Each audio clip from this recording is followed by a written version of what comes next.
দরকার হতো রেখেছিস বাড়িতে।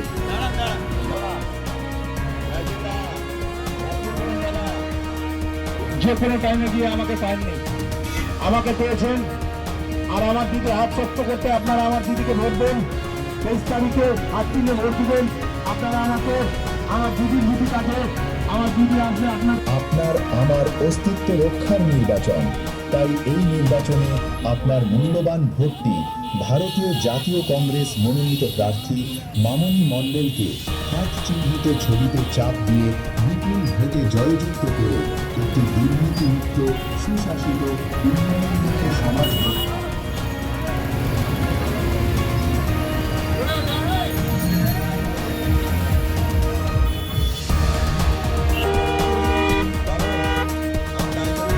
দরকার না হতো রেখেছিস বাড়িতে।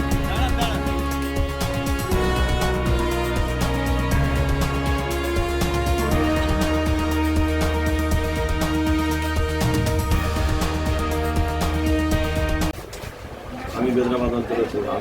আমার ক্যান্ডিডেট ভারতের জাতীয় কংগ্রেসের মনোনীত প্রার্থী মামনি মণ্ডলের নেতৃত্বে এবং নাইজুল সাহেবের নেতৃত্বে, বেদরাবাদ অঞ্চল প্রেসিডেন্টের নেতৃত্বে এবং আমাদের মেম্বার জিকের নেতৃত্বে যা জনসভা হলো, মানে একটা জনপ্লাবন যাকে বলে, আপনারা দেখতেই পেয়েছেন মানুষের কীভাবে সাড়া, যেভাবে মানুষ সাড়া দিচ্ছে, যেভাবে মানুষের আশীর্বাদ করছে আমাদের মামনি মণ্ডলকে।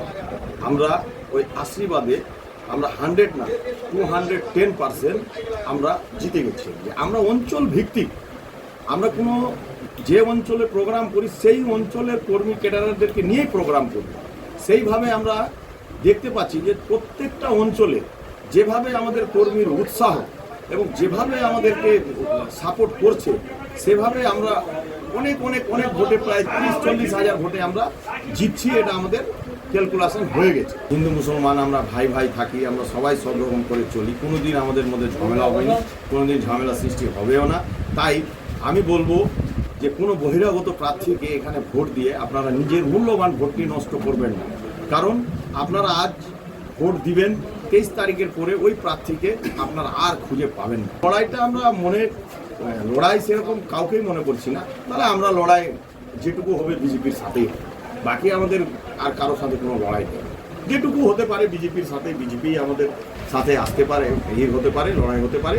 বাকি আর যে দল আছে সেটা 4 নম্বরে জায়গা আছে।